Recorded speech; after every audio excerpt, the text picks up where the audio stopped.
Hello everyone, welcome to my channel.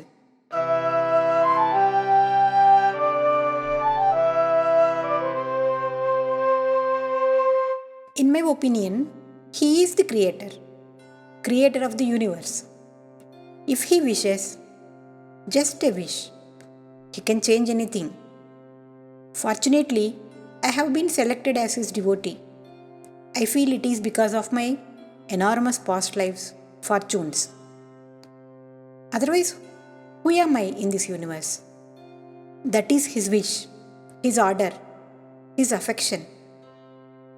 After I surrendered myself and sincerely started believing everything is going in my life as per his wish, and I have experienced several unbelievable incidents. Some people said they are miracles, but I never felt so. I have questioned myself, what is miracle? When this universe is a miracle by his creation, what else we need more? So, I am feeling it is his message to his devotees, his interaction with our mind to perform our karmas. I know I am not the one who is experiencing these, and I know there are many people around the world who are getting his blessings in this way. No need to say who he is. He is none other than Sri Sai, my Sai, our Sai of Shirdi. I am an ordinary human being having nothing to say about me. I have no idea, even no courage to say something about Sri Sai because of my meager knowledge.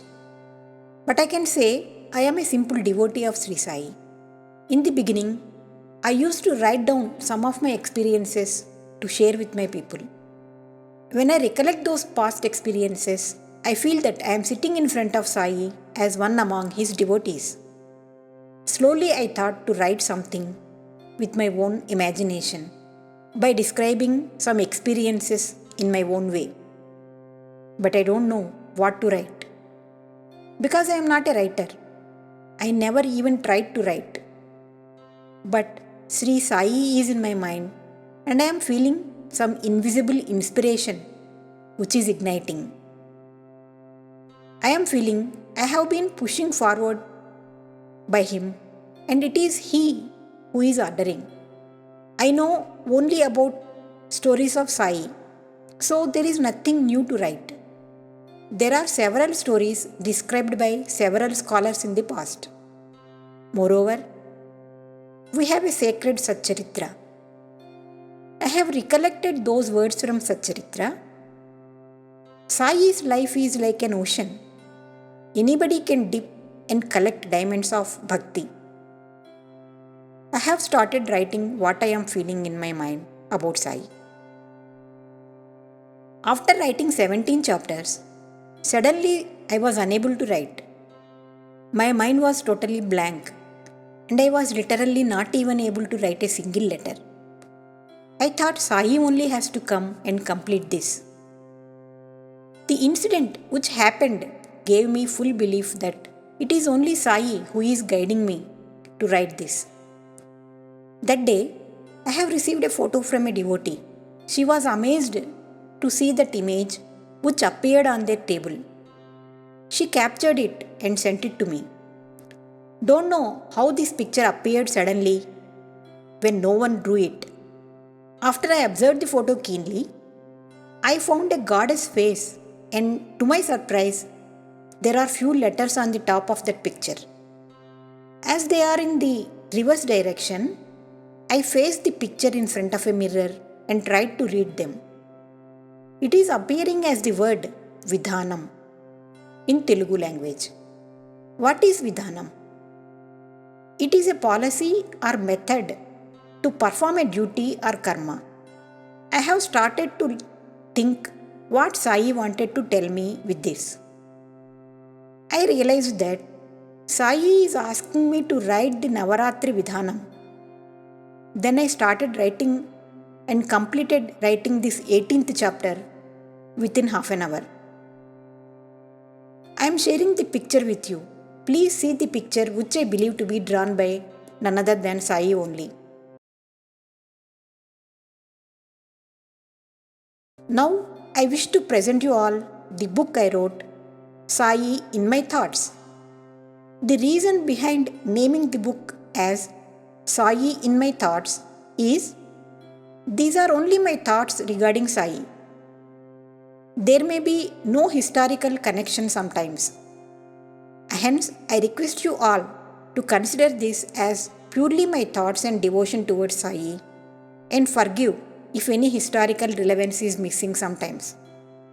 While narrating the stories, I will share some of my experiences also, which are nothing less than miracles. Chapter 1. A boy with glittering eyes walking on the road. The road which is going to be a pathway for many and a gateway to moksha in the coming future. His feet are smooth like roses.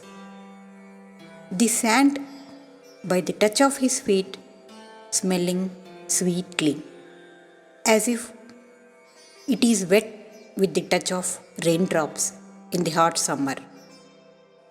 The wind is moving around him, seems trying to touch him, kiss him, as if it missed him for many years. He is smiling. He is walking. People are looking at him. He is not speaking to anyone. He sat on a big stone under a tree.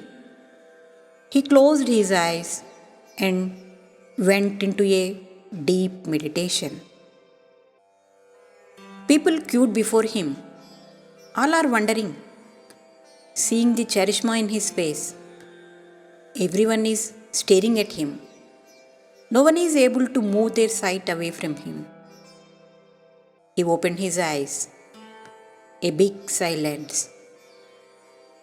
His eyes are pouring love and kindness. He smiled at everyone. Their hearts are filled with joy. Everyone felt that he is not a normal person. He stood up, started walking away. People moved in a hurry, hold him, asking, "Where are you going? What is your name? Please don't go. Stay with us. You seems to be ours." He simply removed the hands of people and smiled again. He opened his mouth. It is very sweet that people became spellbound. I have to go. I will come again. This is my place. You are my people. He disappeared like a wind. People are worried, surprised. They felt their life has gone. They stood for a while, touched the stone where he sat, dispersed with lots of disappointment. This is the village called Shirdi, a small village under Ahmednagar district. People never know that the small village is going to be a great pilgrimage. And same boy who looked very tender, going to bless all of them with tremendous love and going to save them from the pain and sufferings of life. He who knows you more than you. He who nurtures you more than mother. He who teaches you more than any teacher. Surrender to him. Om Sai Ram. Every Thursday, I will post one chapter from my book, Sai in My Thoughts. Please watch. Thank you.